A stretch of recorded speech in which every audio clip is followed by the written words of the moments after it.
Namaskar and welcome to Indian Diplomacy, show on Doordarshan, India's national television channel, about India's foreign policy, India's international relations, and also global geopolitical and economic developments that have an impact on India's rise in the world. Viewers, in this episode we are taking up a very interesting development, which is the ever closer tightening strategic partnership between Russia and China, and what this means for India and for the world. This is what we are going to be discussing in this episode, and to help us understand the intricacies and the nuances of the Russia-China relationship, I have a very distinguished guest with me in the studio. Let me introduce you to him, Ambassador Pankaj Saran. Thank you, Sreeram. Ambassador Pankaj Saran was Deputy National Security Advisor of India, former Indian Ambassador to Russia, former Indian High Commissioner to Bangladesh, and convener of NatStrat. So welcome to Indian Diplomacy. Thank you very much for having me and hosting me. Thank you. Ambassador Saran, you served in Russia and you've closely tracked the Eurasian region over the years in your career. The Russian, the Chinese leaders are saying that their strategic partnership and friendship, if not alliance, quote unquote, has reached a level unseen in the last 100 years or longer. And at least the rhetoric is that this is unprecedented, and that they are raising the toast to this special bond and more, and this is triggering a lot of alarm bells in Western countries and also some concern here in India. So your opening thoughts on where you see this relationship between Russia and China going, and of course the reasons behind this ever closer and tighter partnership. Yeah, so thank you very much for hosting me on this show. It's a pleasure. On the question of the Russia-China relationship, this has been going on for a few years, the strengthening of the relationship, and we have to remember that they've had a very, very difficult history. There was a period a few decades ago when the Soviet Union and China had split up on ideological grounds. They had a border clash. They have a common border. So there have been ups and downs in the relationship. But over the since the breakup of the Soviet Union, there has been steady growth. But this has accelerated, I would say, in the early 2010s, in the middle of the 2010 decades. And it's been going on progressively. And I think that trend is going to continue in the future. But there are different dimensions to the relationship. There is the economic, the security, the political, the cooperation in the international arena. So they are moving at different speeds, and there are different speed breakers on each of the pillars. So to understand it in its totality, we need to disaggregate and see what is the behavioral pattern under each pillar. As to why this is happening, well, obviously there are many reasons again. Firstly, both are proud civilizations, huge countries, massive in terms of land area, powerful, they have hard power at their disposal. So they have a certain image about themselves, and they really believe that they constitute essential pillars of the global political system. In a multipolar order. Number two, so this is what brings them together. What also brings them together is their geographical contiguity and the relationship of economic integration and trade, with Russia supplying the raw materials and energy to the Chinese market, and China growing rapidly, and China in turn providing material to Russia, but unfortunately it's not very much. And the third reason, of course, is that they have been driven into this partnership because of their adversarial relationship with the West. And if you look at the US national security strategy, it clearly identifies both Russia and China as threats to the United States. So it is quite logical for the two of them to come together to sort of develop a partnership in the midst of this kind of Western adverse system that they both confront. But the Western adversity against Russia and against China are quite different. And we have to also therefore understand the Russia-West contestation and the China-West contestation. And many times we find that they don't necessarily match. What I mean is, when China and the West collaborate or cooperate, there is a huge amount of economic integration between China and Europe and China and America. This is not the case with Russia and the West. So, we have a situation where China, despite its friendship with Russia, is not holding back for advancing its own national interests in developing relationships with countries which are Russia's adversaries in the West. So, there are multiple dimensions to the relationship. And perhaps that is why Ambassador President Xi Jinping is often heard saying that Russia-China is a no confrontation, no alliance and not aimed at a third country, because like you are saying, they want to have the cake and eat it too. They want access to Western markets, Western technology and all the and do trade with and investment with the US and Europe, but also want to challenge them using Russia, isn't it? So, they seem to be trying to hunt with the hounds and run with the hares. Yeah. So, in this relationship, it will be interesting to discuss who is driving the relationship and who is setting the terms of the relationship. Is it China or is it Russia? Or is there some kind of a balance between the two? So, for example, when the Chinese push their Belt and Road initiative, what you will find all the time is that it will be juxtaposed with the Russian Eurasian Economic Union initiative.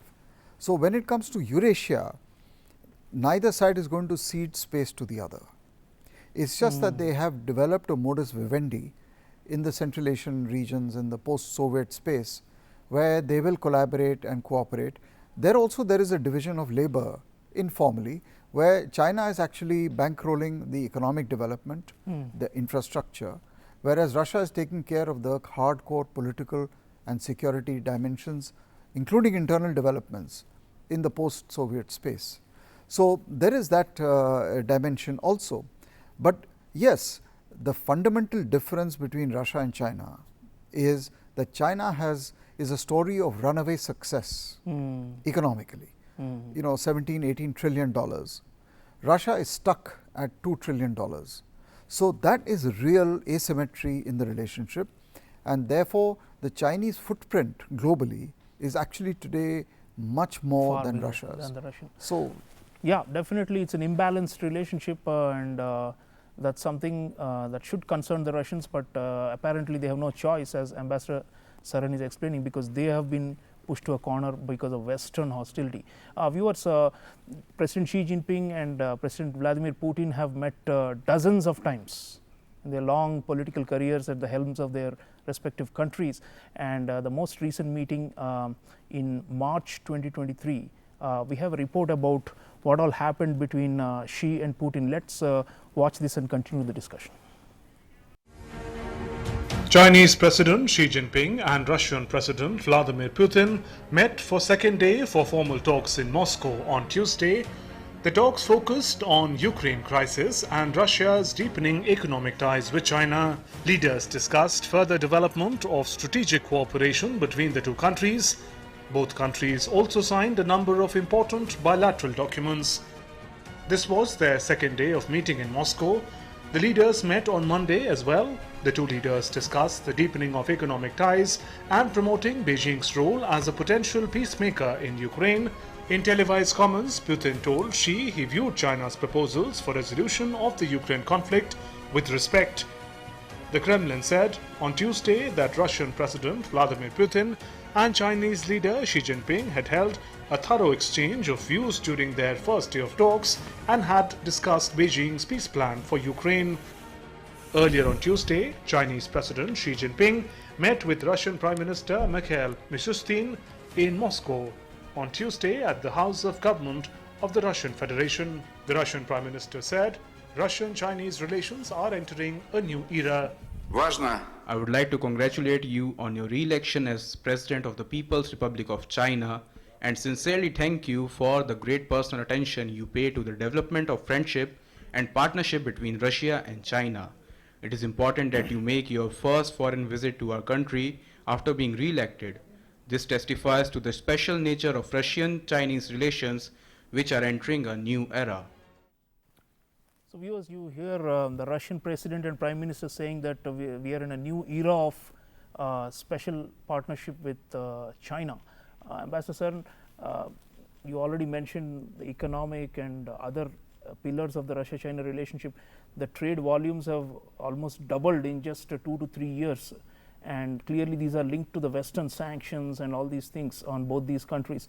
So, I mean, one of the big geopolitical points has been that the West has actually alienated both of them so much that they are coming together and creating this united front. So, in that context, what do you think, how sustainable do you think this is? Because presumably if the West reopens a channel with either of them in a way that reduces their strategic tension, perhaps then this united front will again weaken or loosen. I mean, or do you see this as actually ultimately maturing into some kind of a full-fledged alliance, like a military alliance, even though they are pledging that this is not an alliance? Yeah, this is actually a good question. In other words, you're asking how much of it is driven by the actions of third countries and forcing them to come together, and how much of it is autonomous in the sense of the merits of the relationship. And these are both very important. I think it consists of both elements. The external pressures on both, which in my opinion are going to increase, definitely in the case of Russia, because the tensions are going to continue for a long time. And in the case of China, it is going to be medium to long term threat to China from the West, and China is preparing for that scenario. So, that is insofar as the external angle to the relationship is concerned. Insofar as the intrinsic merits is concerned, I think the fact is that they are neighbors, they have a common border, there is complementarity in their economic strengths, but they are not able to translate all of this into the kind of integration which, for example, China has with the European and American economies. Right. I mean, they both bring different strengths to the table. China today needs Russia for various reasons, including the fact that it visualizes or it foresees the possibility, it is not yet a certainty, but a possibility of more Western pressures on China, including on Taiwan, and therefore it needs a strong ally, not in a military sense, but in a political sense, because both are in the Security Council. Yeah. They both vote for each other and they support each other, and that is really critical. And Russia needs China obviously at this point, because it is under pressure from the West. How long and sustainable this relationship is will depend on many factors, including, as I mentioned, the growing asymmetry in the power between the two. Russia will never accept to be a junior, quote unquote, junior partner. It will never accept that status. The Chinese are very sensitive to Russian sensitivities on this score, but this relationship is here to stay and we have to deal with it. I do not see it heading towards any kind of a military alliance, except in a worst case scenario where there is actual military confrontation between the West and either Russia or China, but I do not really see that as a reasonable scenario. A direct clash. I do not see that as a reasonable scenario. That is probably a worst case scenario. And Ambassador, on the triangle Russia, China, US, I mean, there are some, I read Fareed Zakaria in the Washington Post saying we have become too inflexible, our policies are driven by ideology, and we are saying we meaning the Biden administration, they are saying that they are going to counter all authoritarian countries at the same time, and in a way he was like reminding us of the Kissinger era when they divided China and Russia against it, that's during the Sino-Soviet split which you mentioned. So, foreseeably, I mean, let us say ultimately the Russia-Ukraine war winds down and some of these extreme tensions are moderated over, let us say, over the next 5 years or so, then presumably there is still a possibility that the US should reorient and focus primarily on what the Chinese are saying, containment and suppression of China, isn't it? I mean, because like you said, the power differential is so vast. If you just look at the between Russia and China, it's a no-brainer that the number one systemic rival for the US is actually China, and Russia cannot match the US in most parameters of power, except maybe military to some extent. So, ultimately probably this Russia-China the bonhomie and the close, tight friendship that we are seeing today perhaps could be loosened again, or is it too far down the horizon to imagine right now? No, I mean anything is possible. I mean it could loosen. The fact is it depends on actions of third countries. But this what you mentioned is very interesting, the triangle between Russia, China and the United States. And here I think it appears to me sitting in Delhi that the American establishment seems to have come lately to the conclusion that China is the long-term systemic rival of the United States, and the United States' position as the number one power of the world. But the problem is that their actions actually do not suggest that they have internalized this, what everyone else sees as a clear threat to American supremacy. So, the kind of resources being deployed in the current Ukraine conflict against Russia, tens of billions of dollars yes, already. Yeah. And it is not just military or economic or financial, they are burning a lot of political capital in the entire third world, because the third world is not buying the argument that Russia is an evil country. And so, this kind of onslaught using the Russian actions in Ukraine last year as an invasion, etc., is costing them a lot of political capital. So, one would have, as an Indian, I would be much more comfortable and strategically much more at ease if the United States and the West were dealing with the rise of China in a much more systemic and a much more focused single-minded, yeah. And so, everything which the West does, I have to ask myself, are they helping China's rise, or are they with me in dealing with its rise and making China a more reasonable country and a more stable country to deal with, insofar as I am concerned, sitting in India? Absolutely. Well, viewers, the thing is, Western follies, there are quite a few, and many that one episode will not suffice to recount all of them. But the point is this a big strategic blunder by bringing Russia and China much closer? This is something history will have to answer. But talking of the India Russia-China relationship now, let's shift gears to how it matters to India now. And I have very interesting comments by the Russian Foreign Minister Sergei Lavrov, who was in Delhi, about the role that Russia plays as some kind of a mediating or an intermediary between India and China, and the utility of this diplomatic facilitation. Let's hear Sergei Lavrov and continue. And we are interested in these two great nations to be friends, and we are trying to be helpful. It was at the initiative of my great predecessor, Evgeny Primakov, that RIC was created, Russia, India, China, Troika. He initiated this, and this was the beginning of the process which eventually culminated in BRICS formation, and now BRICS is very popular among about 24 countries who would like to join. But the momentum was ensured by the decision to create this Troika, Russia, India, China. The more they meet, the better.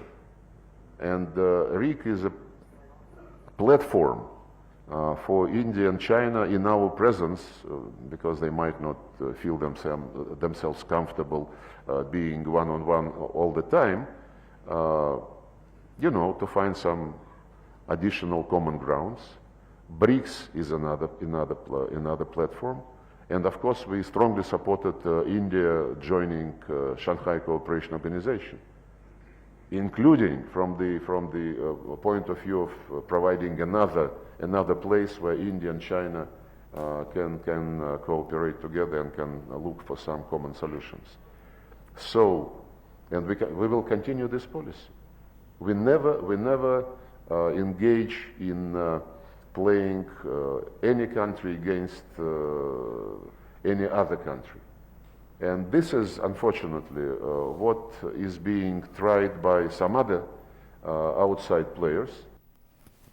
So, viewers, Russian foreign minister saying that China and India are two great friends of Russia, and that Russia wants the two to be friendly towards each other.